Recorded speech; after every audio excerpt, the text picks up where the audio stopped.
അനുമോൾ ജിസേലിനെ അടിച്ചു എന്ന് പറഞ്ഞിട്ടുള്ള ഒരു കോണ്ടന്റാണ് നമ്മൾ കണ്ടത്. ബിഗ് ബോസ് ടോക്കാണ് സംസാരിക്കുന്നത്. ഇന്നത്തേതാണോ ലേറ്റസ്റ്റ് അപ്ഡേറ്റ് തന്നെയാണ്. അനുമോൾ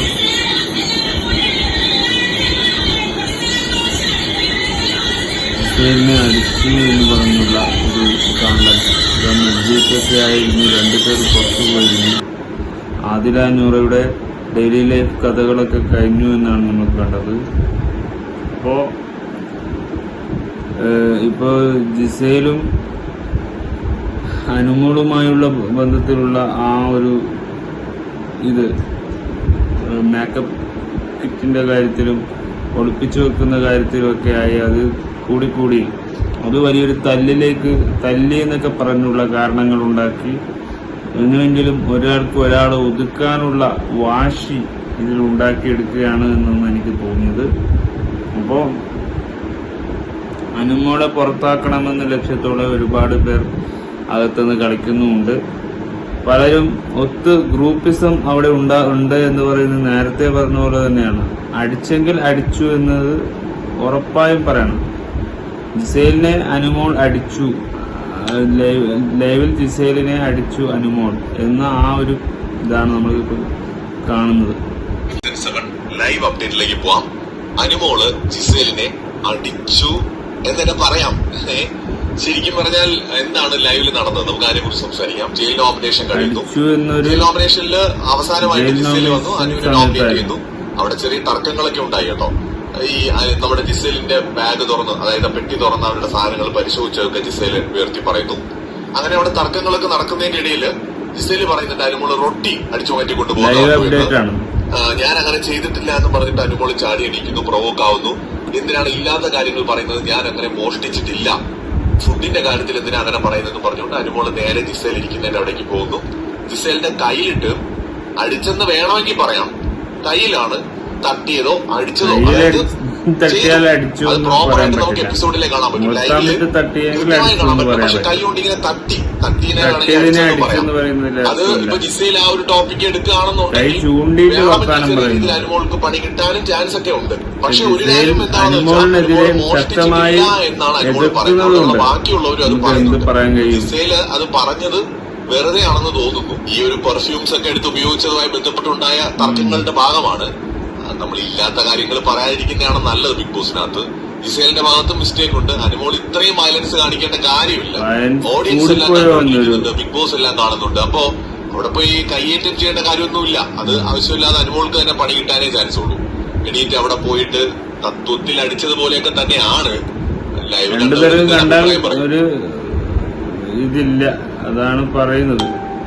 രണ്ടുപേർക്കും തമ്മിലൊരു വാശി പ്രശ്നങ്ങളൊക്കെ ഉണ്ട്. അതുകൊണ്ട് എന്ത് സംഭവിക്കാം, എന്ത് സംഭവിച്ചുകൂടാ എന്ന് നമുക്ക് പറയാൻ കഴിയില്ല. അലറിക്കളഞ്ഞുകൊണ്ട് വിളിക്കുന്നു അനുമോൾ എന്നൊക്കെയാണ് നമ്മളിതിൽ കാണുന്നത്. അപ്പോൾ അനുമോളുടെ ഭാഗത്തും കുറച്ച് കൺട്രോൾ വേണം, ജിസേലിന്റെ ഭാഗത്തും കൺട്രോൾ വേണം.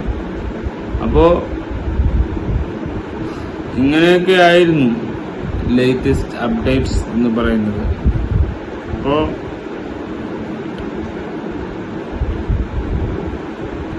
ബിഗ് ബോസ് ഇന്ന് ആഗസ്റ്റ് 15 അതിന്റെ ആഘോഷങ്ങളെല്ലാം ബിഗ് ബോസ് അധികൃതർ അവരുടെ ആഘോഷങ്ങൾ നിറവിലൊക്കെ പങ്കെടുത്തു എന്നാണ് എൻ്റെ ഒരു വിശ്വാസം. അതുകൊണ്ട് ഇന്ന് ഇൻഡിപെൻഡൻസ് ഡേ 2025 തീരാൻ പോവുകയാണ്.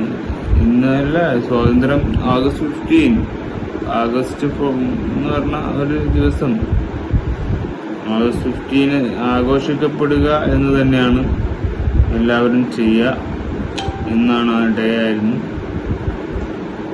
നമ്മളെല്ലാവരും ആഘോഷിക്കുക തന്നെ ചെയ്തു. ആഘോഷിക്കേണ്ടത് ആഘോഷിക്കുക തന്നെ ചെയ്യണം. അതിന് യാതൊരു മാറ്റവുമില്ല.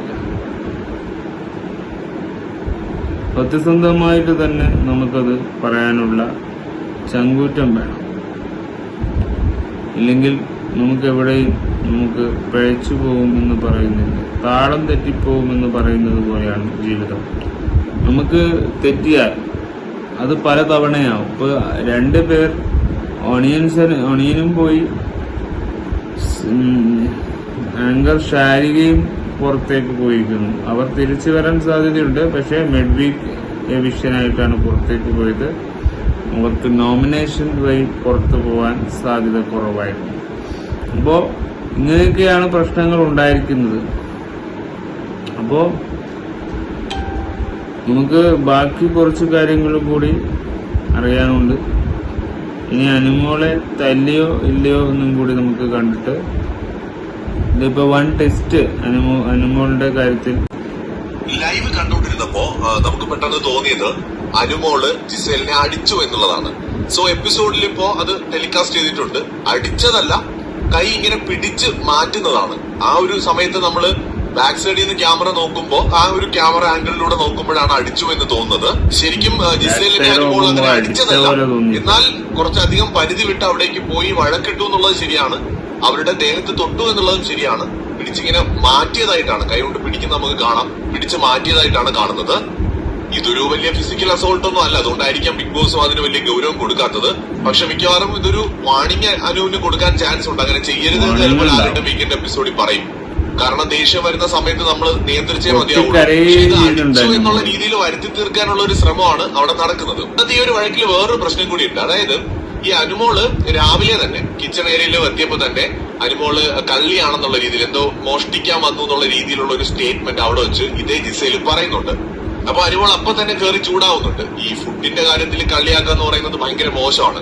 അപ്പൊ അതിനുശേഷം ഇന്ന് വൈകിട്ട് ആ ഒരു ജയിൽ ടാസ്കിന് ശേഷം വീണ്ടും ഈ ഫുഡ് അടിച്ചു മാറ്റി അല്ലെങ്കിൽ മോഷ്ടിച്ചു കള്ളിയാണ് എന്ന രീതിയിൽ ജിസേൽ പറഞ്ഞതാണ് പ്രശ്നങ്ങൾക്കൊക്കെ കാരണമായത്. ജിസേൽ അവിടെ ഈ മോഷണം നടത്തുന്നുണ്ട് എന്നുള്ളതും ജിസേൽ അവിടെ പലരുടെയും സാധനങ്ങൾ ഒളിപ്പിച്ചു വെച്ചിട്ട് മേക്കപ്പ് ഉൾപ്പെടെ ഉപയോഗിക്കുന്നുണ്ട് എന്നുള്ളതും അവിടെ വലിയ രീതിയിൽ ഒരു ചർച്ചയാവുകയും അത് പുറത്തു കൊണ്ടുവരുന്നതിൽ അനുമോൾ ഒരു പ്രധാന പങ്ക് വഹിക്കുകയും ചെയ്തുകൊണ്ട് തന്നെ അനുമോളെ ബ്ലെയിം ചെയ്യാനായിട്ട്, അനുമോളും കള്ളിയാണെന്ന് വരുത്തി തീർക്കാനുള്ള ഒരു ശ്രമമാണ് ജിസേലും നടത്തിയത്. ജിസേൽ അങ്ങനെ കൊടൂരമായിട്ട് എന്തെങ്കിലും ഒന്നും ചെയ്തായിട്ട് എനിക്ക് തോന്നുന്നില്ല. പക്ഷേ അങ്ങനെ ഇങ്ങനെയൊക്കെ അങ്ങ് സംഭവിച്ചു പോകുന്നതാണ് ഈ സംഭവങ്ങൾ.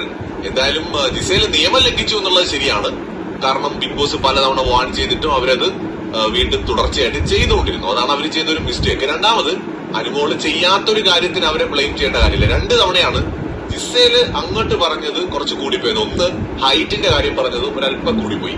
2 ഇപ്പോ അവർ ചെയ്യാത്ത കുറ്റത്തിന് അവരെ കളിയാക്കുക എന്ന് പറയുമ്പോൾ, പ്രത്യേകിച്ച് ഫുഡിന്റെ കാര്യത്തില് ഇത് പറയുമ്പോ അനുമോളുടെ ഭാഗത്തുള്ള മിസ്റ്റേക്ക് പറയാതെ പോകുന്നതുകൊണ്ട് കാര്യമൊന്നുമില്ല. 2 ദിവസം മുമ്പ് അനുമോളും പറഞ്ഞു ജിസേൽ ആ തുണി വലിച്ചു കീറിയതായിരിക്കും എന്ന് അനുമോളും പറഞ്ഞു. ആ സമയത്ത് നമ്മൾ അനുമോളുടെ ഭാഗത്ത് മിസ്റ്റേക്ക് ഉണ്ടെന്ന് തന്നെയാണ് പറഞ്ഞത്. കാരണം അനുമോള് കാണാതെ എങ്ങനെ പറയാൻ പറ്റും അത് വലിച്ചു കീറിയെന്നുള്ളത്. അപ്പൊ അത് ശരിയല്ല. പക്ഷേ ഈ ജിസേൽ ഇത് തിരിച്ചു പറയുമ്പോൾ അത് കുറച്ചും കൂടെ അതിന്റെ ഗ്രാവിറ്റി മാറുകയാണ്. അപ്പൊ അനുമോൾ ഒരു തുണിയുടെ കാര്യത്തിൽ പറഞ്ഞു, ജിസേൽ അത് പറയുന്നത് ഫുഡിന്റെ കാര്യത്തിലാണ്. അപ്പൊ അത് കുറച്ചും കൂടെ ആൾക്കാർക്ക് ഭയങ്കര ഫീൽ ചെയ്യുന്ന കാര്യമാണ്. അപ്പൊ അതാണ് ഇവിടെ ഇന്ന് സംഭവിച്ചത്. ഈ അനുമോൾ അതാണ് സംഭവിക്കുന്നത്. അപ്പൊ ആ സംഭവങ്ങൾക്കൊക്കെ ഒരു അനിഷ്ടമായിട്ട് 1 ടെസ്റ്റ് നടത്തി അനുമോൾ തല്ലിയതല്ല, പക്ഷെ ഒരു ഫിസിക്കൽ അസോൾട്ടിന്റെ ഭാവം നമുക്കവിടെ ഉണ്ട്. കാരണം ഒരാളെ അറ്റാക്ക് നമുക്ക് പെട്ടെന്നൊന്ന് പറയണമെങ്കിൽ നമുക്ക് കൈ ചൂണ്ടിയും ഒക്കെ സംസാരിക്കുമ്പോൾ അവിടെയും ഇവിടെയും തട്ടി പിടിക്കുകയൊക്കെ ചെയ്യും. പിന്നെ ഫുഡിന്റെ കാര്യത്തിൽ ഒരാളെ ബ്ലെയിം ചെയ്യുമ്പോൾ അത് മറ്റൊരു നമുക്ക് ഫീൽ ചെയ്ത് പറയുന്ന രീതിയിൽ ചിലരുടെ വർത്തമാനങ്ങൾ സംസാരിക്കും, ചില വാക്കുകൾ നമ്മളെ മുറിവേൽപ്പിക്കാം. ജിസേൽ എന്ന് പറഞ്ഞാൽ നേരത്തെ ഒരു ബിഗ് ബോസ് ഷോ ചെയ്ത വ്യക്തിയായതുകൊണ്ട് ഇതിന്റെ റൂൾസും റെഗുലേഷനും ഒക്കെ നന്നായി അറിയാവുന്നൊരു പ്രകൃതമാണ്. അതായത് കേരളക്കാരനാണെങ്കിലും ഒരു മലയാളി തനിമയുള്ള പെൺകുട്ടിയൊന്നുമല്ല. പിന്നെ അനുമോൾക്ക് ജിസേലുമായിട്ട് യാതൊരു കമ്മ്യൂണിക്കേഷനും ഇല്ലാത്തത് കാരണം അവൾ എന്ത് ചെയ്യുന്നതിനും എതിരെ അനുമോൾ വാണിങ്ങിന് പരമായ കാര്യങ്ങൾ ചെയ്യുന്നു എന്നതിന്റെ പരമം അനുമോൾക്ക് വാണിംഗ് കിട്ടാൻ സാധ്യതയുണ്ട്. ഒരാളെ മനഃപൂർവ്വമായി ബ്ലെയിം ചെയ്യുമ്പോൾ ഒരു നിയമ ലംഘനം നടക്കുന്ന ഒരു ബിഗ് ബോസ് ഷോയിൽ ആ ലംഘനത്തിന് ബിഗ് ബോസ് ക്യാമറയിൽ എല്ലാം പതിയുന്നുണ്ട് എന്നത് ഈ പറയുന്ന വ്യക്തികൾ മനസ്സിലാക്കുക എന്നാണ്. പിന്നെ ഫുഡിന്റെയും കിച്ചണിന്റെയും കാര്യത്തിൽ എപ്പോഴും അവിടെ വഴക്കാണ്. ഒരു ഭാഗം മാത്രം വഴക്ക് നടന്നുകൊണ്ടിരിക്കുന്ന സീനുകളാണ്. ഇപ്പോൾ ഡൈനിങ് ഹാള് വരെ എത്തി. അപ്പോൾ എല്ലായിടത്തും വഴക്കുകൾ നടക്കുന്നുണ്ട്, അതിൻ്റെതായ കോണ്ടന്റ് നമുക്ക് കിട്ടുകയും ചെയ്യുന്നുണ്ട്. പക്ഷെ ഇപ്പോൾ ഓരോ ടെസ്റ്റുകളായി വരുന്ന വൺ ടെസ്റ്റുകളൊക്കെ വരുമ്പോൾ അത് നമുക്ക് വലിയ, ഇതൊക്കെ ബിഗ് ബോസിൽ ഉണ്ടാവുന്ന കാര്യങ്ങൾ തന്നെയാണ്. പക്ഷെ ഇതും നമുക്ക് റെഗുലറായിട്ട് പറയാൻ പറ്റാൻ രണ്ടുപേരെയും കോർണർ ചെയ്ത് പറയേണ്ട കാര്യങ്ങൾ തന്നെയാണ്. ഇഷ്യൂ ഒരാൾക്ക് മേക്കപ്പ് കിട്ടാത്തതിന്റെ, ആ പെൺകുട്ടിയുടെ എല്ലാ സാധനങ്ങളും ബിഗ് ബോസ് പിടിച്ചെടുത്തല്ലോ. പിന്നെ മറ്റുള്ളവരുടെ സാധനങ്ങൾ മോഷ്ടിക്കുക എന്ന ഒരു തൊഴിൽ ചെയ്യുക തന്നെയാണ് അവർ ചെയ്യുന്നത്. വേറൊന്നും പറയാൻ കഴിയില്ല. അവർക്ക് മേക്കപ്പ് വേണം, പിന്നെ അവർക്ക് സൗന്ദര്യം ആകർഷണമായി ജീവിക്കുന്ന ഒരു പെൺകുട്ടിയായതുകൊണ്ട് ആ രീതി മാത്രമേ അവർ സ്വീകരിക്കുകയുള്ളൂ. പിന്നെ അനുമോൾക്ക് അത് പോലീസിനെ കള്ളനും പോലീസും പോലെ കളിക്കാൻ നിൽക്കുമ്പോൾ അത് വലിയൊരു ഇഷ്യൂ ആയി മാറുകയും ചെയ്യും. അപ്പോൾ ഇനി നാളെ ലാലേട്ടൻ വന്ന് 2 വീക്കെൻഡ്, ശനിയാഴ്ചയും ഞായറാഴ്ചയും വരുന്ന വീക്കെൻഡിൽ പറയുന്ന ഇതുപോലത്തെ നിരവധി പ്രശ്നങ്ങളും ബിഗ് ബോസ് നിർത്തിവെച്ച കാര്യങ്ങൾ പോലും ഇവിടെ വലിയൊരു ഇഷ്യൂ ആണ്. ബിഗ് ബോസിന്റെ കാര്യത്തിൽ ഇപ്പോൾ ബിഗ് ബോസ് 7 നിർത്തിവെക്കേണ്ട കാരണം വരെ ഈ പ്രാവശ്യത്തെ വരുന്നുണ്ട്. പിന്നെ അനീഷിന്റെ പ്രശ്നം ഒരുപാട് പറയാനുണ്ടാവും. അപ്പൊ ഈ ആഴ്ച വരാൻ പോകുന്ന വീക്കെൻഡിൽ എത്ര പേര് പുറത്തു പോകുമെന്ന് യാതൊരു പ്രതീക്ഷയും കിട്ടുന്നില്ല. വോട്ടുകൾ നമ്മൾ കൊടുക്കുന്നു എന്ന് പറഞ്ഞാൽ നമ്മുടേതായ രീതിയിൽ നമ്മൾ മനസ്സിലാക്കിയിട്ട് തന്നെയാണ് എല്ലാ വോട്ടും നമ്മൾ നിലപാട് ഉള്ള വോട്ടുകൾ മാത്രമേ കൊടുക്കാറുള്ളൂ. ഒരാൾക്ക് ഫേവറബിൾ ആയിട്ട് ഒരു വോട്ടും ആർക്കും ഇപ്രാവശ്യം കൊടുത്തിട്ടുമില്ല. അപ്പോൾ ലൈവിൽ കാണുന്ന ഓരോ കാര്യങ്ങളും നമുക്ക് മനസ്സിലാവുന്നത് ഒരാൾക്ക് അതിന്റെ നീതി കിട്ടണം, മറ്റൊരാൾക്ക് അനീതിയാണ് നടക്കുന്നതെന്ന് മാത്രം. അപ്പോൾ ഒരാളുടെ നീതി നന്നാവണം, മറ്റുള്ളവരുടെ അനീതി തെളിയരുത്. ഇത് കോടതി വാദം പോലെ തന്നെ നമുക്ക് നമ്മുടെ റിയാലിറ്റിയിൽ സംഭവിക്കുന്നത് അത് മറിച്ചൊരു ഷോയിൽ നടക്കുന്നു എന്ന് മാത്രം. പക്ഷെ അത് ലൈഫിൽ റിയാലിറ്റി അല്ല എന്ന് മാത്രം നമ്മൾ ചിന്തിച്ചു പോവാം.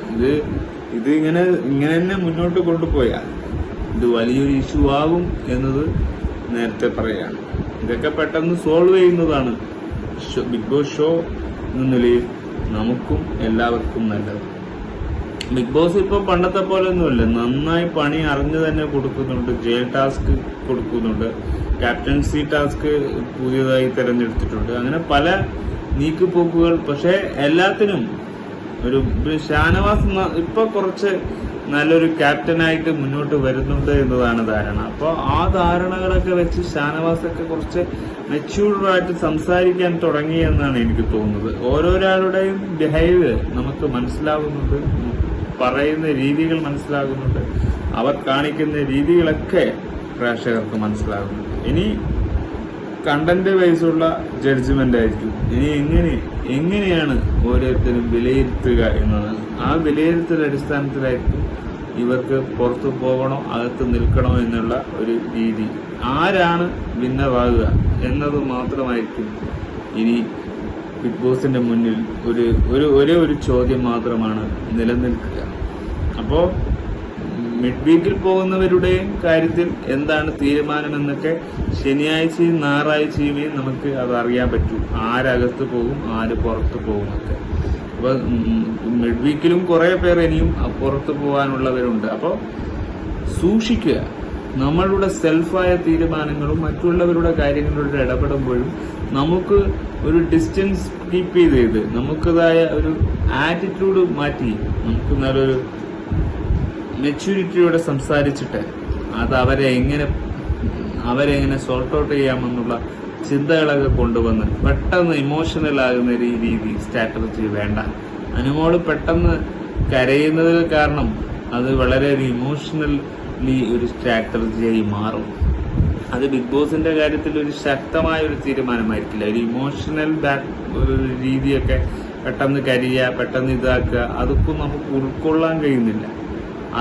അത് മനസ്സിലാക്കേണ്ടത് ഈ പറയുന്ന അനുമോളൊക്കെ കുറച്ച് സ്ട്രോങ്ങിലെ സംസാരിക്കണം. അല്ലാണ്ട് പെട്ടെന്ന് ഒരു ജിസയിൽ പറഞ്ഞാൽ പേടിച്ചു പോകുന്ന രീതിയൊന്നും ബിഗ് ബോസ് ഷോയിൽ നടപ്പിലാകുന്ന കാര്യമല്ല. അത്തരത്തിലുള്ള കണ്ടസ്റ്റൻസ് നിൽക്കാതിരിക്കുന്നതാണ് നല്ലത്. കാരണം ഇനിയും അങ്ങോട്ട് പോകുമ്പോൾ ഈ ശോകമായ രീതിയിലാണ് കണ്ടന്റ് പോകുന്നെങ്കിൽ അത് കണ്ടു നിൽക്കുന്ന പ്രേക്ഷകർക്ക് വലിയ രസകരമായിരിക്കില്ല. ഇനിയുള്ളത് നല്ലതായ അനീഷിന്റെ കാര്യത്തിൽ അനീഷ് നിന്നോട്ടെ, അനീഷ് ഒരു എന്റർടൈൻമെന്റ് തന്നെയാണ്. പക്ഷെ അനീഷിന് വിന്നറാകാൻ പറ്റുമോ എന്ന് എനിക്കറിയില്ല. പക്ഷെ അനീഷ് അവിടെ ഉണ്ടാകുക എന്നത് മാത്രം, കപ്പടിക്കൽ എന്ന കാര്യത്തിലല്ല, അവിടെ അനീഷ് ഉണ്ടാകുക എന്നത് മാത്രമേ ഞാൻ ആഗ്രഹിക്കുന്നുള്ളൂ.